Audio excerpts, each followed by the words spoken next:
देश के इतिहास में पहली बार बिहार में ऐसा हुआ है कि चुनाव के 1 महीना पहले आपने फिर चुनाव आयोग ने अपनी उसको सर्वे करा रहा है। जो तनातनी है विचारधाराओं को लेकर कई बार हुई है कांग्रेस और आरजेडी की।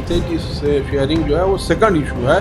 फर्स्ट इशू हमको बिहार में चुनाव जीतना है। और जनता आपको शौक से अगर सराखों पर बैठाती है वो अलग बात है, लेकिन आप खुद जनता की पीठ पर अगर चढ़ रहे हैं तो इसका ये मतलब आप जनता को दबा रहे हैं। एक बैग उनकी तबीयत बिगड़ी और तबीयत बिगड़ी तो उनको सहारा देकर के लोग लेके जा रहे थे। कटिहार के सांसद जनता के समर्थन में नहीं उतरे। ऐसा माहौल क्रिएट कर दिया गया जैसे अब किसी को मकान की जरूरत है ही नहीं है, किसी को रोटी की जरूरत है ये नहीं है। तो इसलिए वहाँ की जनता आज अपने सांसद चुने हुए सांसद पर गर्व कर रही है और कटिहार के बाहर उनको ट्रोल करने की कोशिश की जा रही है। राहुल गांधी की आवाज को दबने नहीं दिया और एक नया माहौल बिहार में बना है।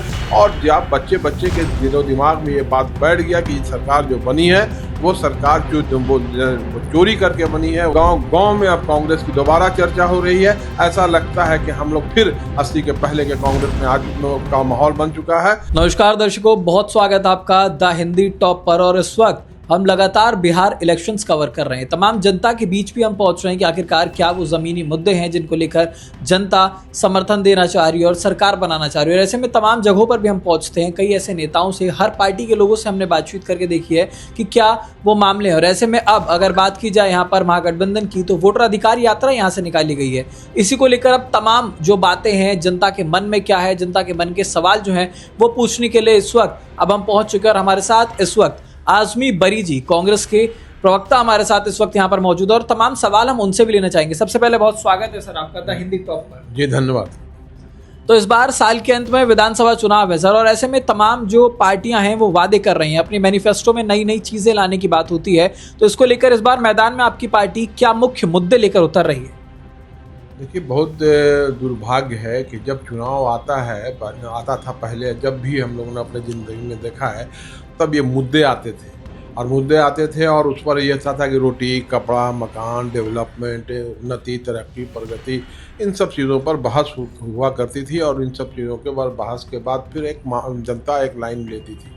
लेकिन इधर कुछ दिनों से इन सब चीज़ों को इग्नोर कर दिया गया है। ऐसा माहौल क्रिएट कर दिया गया है जैसे अब किसी को मकान की ज़रूरत है ही नहीं है, किसी को रोटी की ज़रूरत है ये नहीं है, किसी को नौकरी की ज़रूरत है ही नहीं है।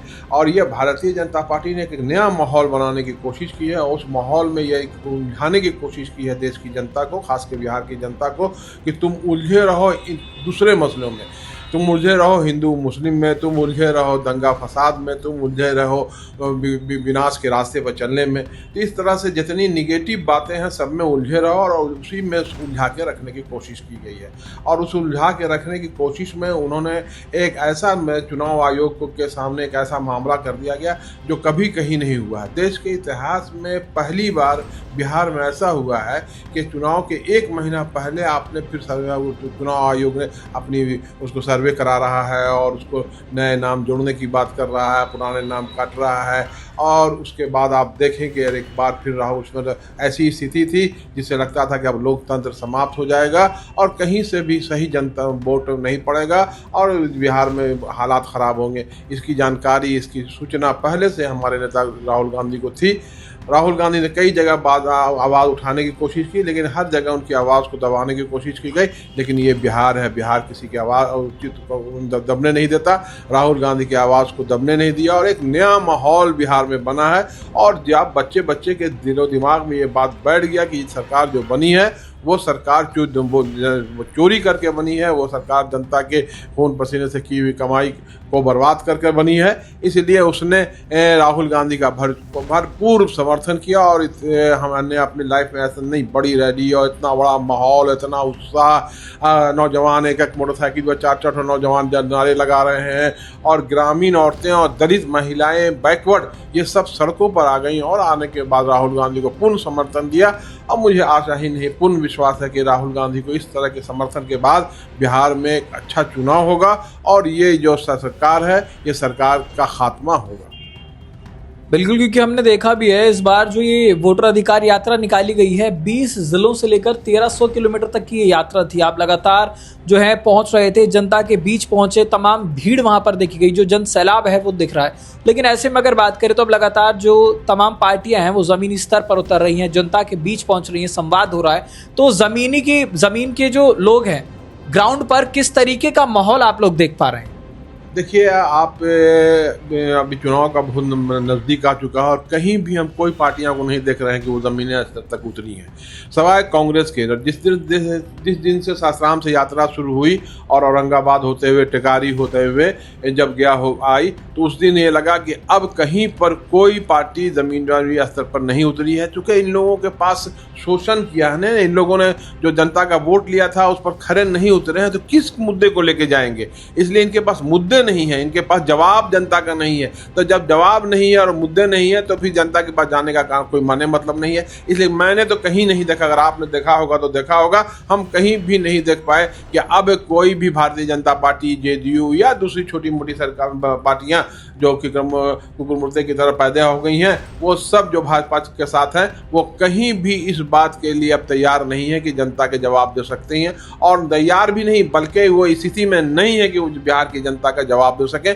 इसलिए कहीं भी हमको नज़र नहीं आ रही है। हमको हर जगह कांग्रेस और कांग्रेस के साथ देने वाली पार्टियां ही नज़र आ रही हैं, और हमको नहीं, बिहार की जनता को। और हम समझते हैं कि आप भी पूरे बिहार में घूम रहे हैं, आपको अंदाज हो गया होगा कि बिहार में क्या माहौल है और बिहार में जनता की समस्याओं के समाधान के लिए कौन सी पार्टी उतर रही है, ये आप देख रहे होंगे। बिल्कुल। एक सवाल ये भी है कि जनता के मन में बहुत ज्यादा रहता है कि आरजेडी का जो गठबंधन है कांग्रेस के साथ वो पुराना रहा है, लेकिन ऐसे में अब पहले भी कई बार देखा गया इतिहास में कि जो तनातनी है विचारधाराओं को लेकर कई बार हुई है कांग्रेस और आरजेडी की। तो इस बार जो ये चुनाव लड़ा जा रहा है महागठबंधन में एक साथ, तो क्या लग रहा है इस बार जो ये सारी विचारधाराएं हैं वो एकमत है? बिल्कुल, हमको नहीं लगता है कि विचारधारा में कहीं कोई डिफरेंसेस थे।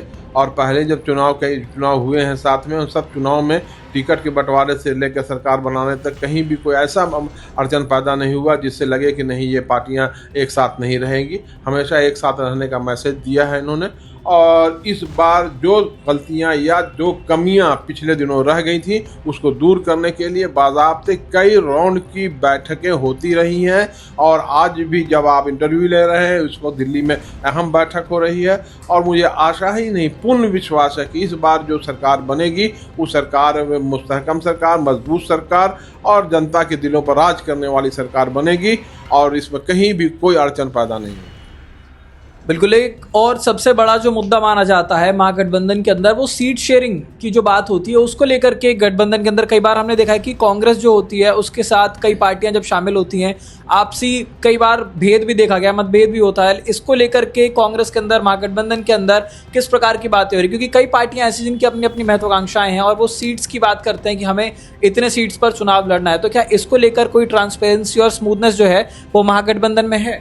एक बार भी आपने कोई समाचार पत्रों में, कोई न्यूज़ में, किसी नेताओं के माध्यम से आपने नहीं देखा होगा कि सीट के गठबंधन को लेकर के कहीं पर किसी ने निगेटिव बयान दिया है। सब लोग पॉजिटिव बयान दे रहे हैं और कह रहे हैं कि सीट शेयरिंग जो है वो सेकंड इशू है। फर्स्ट इशू हमको बिहार में चुनाव जीतना है, इसलिए हम लोग इन छोटी चीज़ों पर उलझेंगे नहीं। हम लोग मिलजुल के चुनाव लड़ेंगे और कुछ लेंगे, कुछ देंगे, कहीं पर कोई कमियां होगी तो उसको देख लेंगे, लेकिन इसको इशू नहीं बनने देंगे। इशू मेरा जो रहेगा वो चुनाव लड़ना ही रहेगा और हम लोग चुनाव लड़ेंगे। बिल्कुल, कांग्रेस भी तमाम बातें उठा रही है और उन सभी बातों को लेकर के अब कांग्रेस भी जमीनी स्तर पर लगातार जाकर के ग्राउंड कनेक्ट करने की कोशिश कर रही है। तो क्या हकीकत में अगर बात करें बिहार की तो कांग्रेस का जो ग्राउंड कनेक्ट है वो मजबूत हो रहा है? बिल्कुल, आप देखिए कुछ दिनों पहले और अब देखिए, हमको नहीं लगता है कि कोई गांव में, जिस गांव में बैठिएगा वहाँ चाहे वहाँ कांग्रेस के एमएलए रहे न रहे, वहाँ से कांग्रेस लड़े, जहाँ किसी गांव में बैठिएगा, किसी पंचायत में बैठिएगा, वहाँ पर इस तरह की वातावरण होगा कि नहीं, कांग्रेस को इग्नोर करके लोग नहीं चल रहे हैं। जनता आज बड़ी आशाओं की बड़ी निगाहों से कांग्रेस को देख रही है और उसे लग रहा है कि अब देश को उन्नति और तरक्की के रास्ते पर अगर कोई पार्टी ले जा सकती है तो वो कांग्रेस पार्टी ही ले जा सकती है। इसलिए गांव में अब कांग्रेस की दोबारा चर्चा हो रही है। ऐसा लगता है कि हम लोग फिर 80 के पहले के कांग्रेस में का माहौल बन चुका है और कांग्रेस माहौल अब बिहार में पैदा हो। बिल्कुल, तो जैसा आप बता रहे हैं कि कांग्रेस का जो ग्राउंड कनेक्ट है वो बहुत ज़्यादा मजबूत हो रहा है। ऐसे में यही एक जो मामला है ये बीते दिनों देखा भी गया है, क्योंकि ग्राउंड कनेक्ट के चलते जो बाढ़ प्रभावित इलाका है वहाँ पर कटिहार से कांग्रेस के सांसद हैं तारिक अनवर साहब, ये पहुँचे थे वहाँ पर, और ये वहाँ पे जो बाढ़ प्रभावित लोग हैं उनसे मुलाकात करने के लिए पहुँचे थे, उनके दर्द में, उनके दुख में शरीक होने के लिए पहुँचे थे। लेकिन अब जो है वो बहुत ज़्यादा ट्रोल हो रहे हैं, क्योंकि वो एक जो जनता है उसके पीठ पर चढ़कर घूम रहे थे। देखिए, यही बहुत दुर्भाग्यपूर्ण बातें हैं। बिहार एक ऐसा राज्य है देश का जो दो भागों में बटा हुआ है, साउथ बिहार और नॉर्थ बिहार। नॉर्थ बिहार में हमेशा बाढ़ आती है। आज नॉर्थ बिहार में बाढ़ आया हुआ है और खुद पटना में भी बाढ़ आया, लेकिन पटना के सांसद रविशंकर जी कहीं नजर आए एक जगह भी जनता की परेशानियों को देखते हुए। इसके पहले भी बड़ा बाढ़ पटना शहर में आया था, तो दूसरे जगह के सांसद पप्पू यादव ज़मीन पर उतरे थे, लेकिन यहाँ के लोकल सांसद जो थे वो नहीं उतरे थे। तो इसलिए यही चीज़, यही मानसिकता उनकी काम कर रही है। वो यही चाहते हैं कि नहीं, हम जैसे ज़मीन पर नहीं उतर रहे, हम जनता के समर्थन में हो, वैसे ही कटिहार में भी कटिहार के सांसद जनता के समर्थन में नहीं उतरे, और वो जनता के समर्थन में उतरे थे और गांव-गांव ट्रक जाके सब जगह खुद जाके देख रहे थे कहाँ क्या कौन कमियां। एक बैग उनकी तबीयत बिगड़ी, और तबीयत बिगड़ी तो उनको सहारा दे करके लोग लेके जा रहे थे, और उस सहारे देने को भी भारतीय जनता पार्टी के लोगों ने और कुछ गोदी मीडिया के लोगों ने अपनी मानसिकता के मुताबिक उसको निगेटिव बना के पेश करने की कोशिश की गई। एक पॉजिटिव कार्य था, उनका सराहनीय कार्य था, हमदर्दी की भरी आवाज़ें उनके साथ आती। लोग सब ये कहते कि नहीं भाई, तारिक अनवर साहब बहुत अच्छा काम कर रहे थे, हम लोग उनके जल्द से जल्द स्वास्थ्य लाभ की कामना करते। तो यहाँ सब लोग निगेटिव बातें कर लेके बैठे हुए हैं कि उन किसी के पीठ पर अगर कोई सहारा दे के बीमार आदमी को उठा करके ले जा रहा है तो उसको इस तरह से ट्रोल नहीं किया जाना चाहिए, वरना आने वाले दिनों में लोग इसी तरह से परेशान होकर रह जाएंगे, कोई मदद करने वाला नहीं होगा। जैसे भारतीय जनता पार्टी की मानसिकता है कि शोषण करना, मदद नहीं करना, वही चीज़ ये तारिक अनवर से भी अपेक्षा कर रही थी। लेकिन ये बात भी लगातार अब जो पार्टी है वो भारतीय जनता पार्टी की तरफ से उठाया जा रहा है कि जनता को सराखों पर बैठाया जाता है, और जनता आपको शौक से अगर सराखों पर बैठाती है वो अलग बात है, लेकिन आप खुद जनता की पीठ पर अगर चढ़ रहे हैं तो इसका ये मतलब आप जनता को दबा रहे हैं। यही है, ये जो मानसिकता है, ये गोदी मीडिया की मानसिकता है और भारतीय जनता पार्टी के लोगों की मानसिकता है। वो घूम रहे थे, गांव-गांव जा रहे थे, उसी में उनकी तबीयत खराब हुई, और तबीयत खराब होने के बाद कुछ दूर वहाँ के लोगों ने सहारा दे करके अपने सांसद को, इतना मोहब्बत करते हैं कटिहार के लोग तारिक अनवर साहब से, कि उन्होंने कहा तुरंत उसको गंभीरता से लिया और सहारा दे करके एक सुरक्षित स्थान पर उनको ला के बैठाने और लेटाने का काम किया। और डॉक्टर के माध्यम देखने के बाद ऐसा लगा कि नहीं, अब इनके रक्तचाप जो था वो जो बढ़ गया था, वो स्थिति सुधार में आने लगा कुछ आराम करने के बाद। तो ये जो थी, ये सराहनीय कदम था, ये गंभीरता से लिया जाना था। इसमें देश के लोगों को, देश की जनता को, देश के नेताओं को इस बात को वेलकम करना चाहिए था कि तारिक अनवर आज के डेट में जान पर खेल करके किसान समस्याओं का समाधान के लिए, किसान के हम लोगों के लिए, कटिहार के लोगों के लिए, बाढ़ पीड़ित के लोगों के लिए सामग्री भिजवाने का काम कर रहे थे, उनको मदद कराने का काम कर रहे थे, उसकी सूचना केंद्र सरकार और बिहार सरकार को देने का काम कर रहे थे, अफसरों से बात करने का काम कर रहे थे। तो इसलिए वहाँ की जनता आज अपने सांसद, चुने हुए सांसद पर गर्व कर रही है, और कटिहार के बाहर उनको ट्रोल करने की कोशिश की जा रही है। ये दोहरी नीति नहीं चलेगी, एक ही नीति चलेगी। जनता के बीच तारिक अनवर थे, हैं और रहेंगे।